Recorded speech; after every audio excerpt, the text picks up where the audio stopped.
that we discourage this aspect of the misuse of illicit drugs. But for some people, either it's maybe the experts will say they want to escape from the realities of society, and they think that indulging in drug intake or some substance abuse is what will give them the relief that they are looking for. And they will suffer nothing to go into these kinds of things. But what is even more important is that the people who deal in the substances themselves are the ones that are responsible for these kinds of situations that we find ourselves in. For them, it is just about making money. They care less about what obtains in society. And those people who do so are in the minority. The victims are the ones that are in the majority. That's the reason our concentration has been over the period to go after the traders by cutting the supply chain and what have you. But each time we develop one method, they also go and add their own system of manipulating the process to the extent that before now we are looking for the drugs along the borders, whether it's the blue land or air borders. Now they've even developed the technology of also manufacturing synthetic chemicals within communities in the country. That is sad. Over time, we have been calling on communities, on parents, on everybody within every facet of society to support our overall effort, because it might not affect your son today or your children today, but it could affect them tomorrow. So in this kind of a situation, it only means that rather than pointing fingers at one agency of not doing much, it is about you actually supporting the overall effort. Because I know for several times we've done arrests, intelligence-led arrests, helped the judiciary to prosecute those people that are involved, people incarcerated. I know that there was a pronouncement for health emergency, and that led to the setting up of a task force on substance abuse. Structures created to ensure that we are able to respond to the challenges. So to answer your question, yes, we are concerned. It's challenging. It's appalling, because if we are going to have a vibrant society today or tomorrow, it has to be these young people that have got themselves indulged in this situation. A while ago, Ibrahim was saying that they are financially constrained. They don't have the resources, the required resources to do this job. And I painted a picture. I referenced the Liberian Drug Enforcement Agency.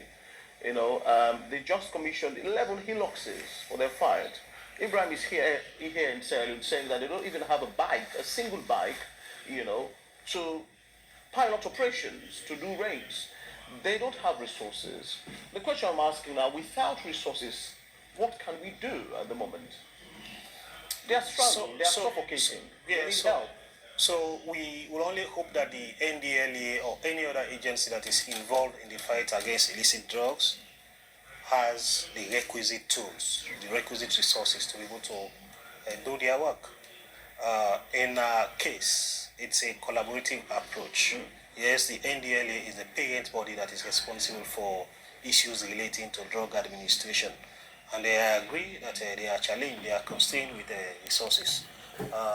In recent times, as recent as the 10th of this month, on Friday, there was a convergence at the Gendema crossing point, where stakeholders within the security sector, in collaboration with the authorities in Liberia, met to discuss these critical issues. And among the things that stood out very clearly relates to the provision of the necessary tools, because if you send people on the field to do a particular work, they might have the requisite skills, but backing up those skills would be the tools that they will need to carry out their function. So we'll continue to advocate. This is administrative information. We'll pass it on to the relevant authorities. We know that they know, but we'll remind them that this is what is obtaining. The NDLEA, we should lead the fight in this kind of organized crime, are facing a lot of difficulties in terms of the resources that they need to carry out their functions. But under the TOKI framework, the NDLEA is a key player,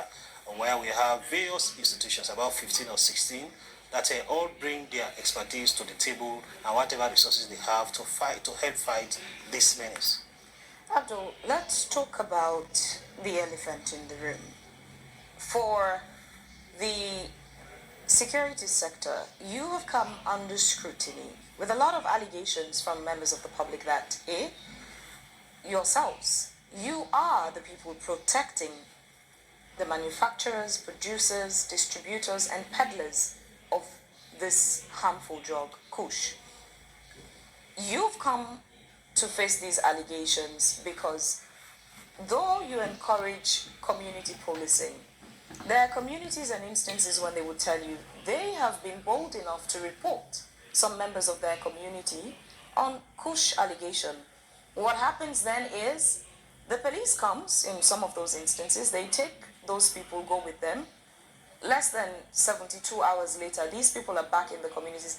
The sad bit is, so many of them brag a lot. They come back to the communities bragging about, there was a video, the other person was singing, Namoni, they stop nonsense. They go with the police, they come back a few hours later, back into the community, putting those who were bold enough to report to the security sector in danger in the first place. We've also seen the security sector cherry picking on how certain cases would be handled. Admayabio's situation was handled differently from Natasha Beckley's situation, but it's all in the same fight against Kush. You, security sector, have now come under scrutiny. There are allegations that you are the same people enabling, protecting, and covering up for those who are producing, manufacturing, distributing, and peddling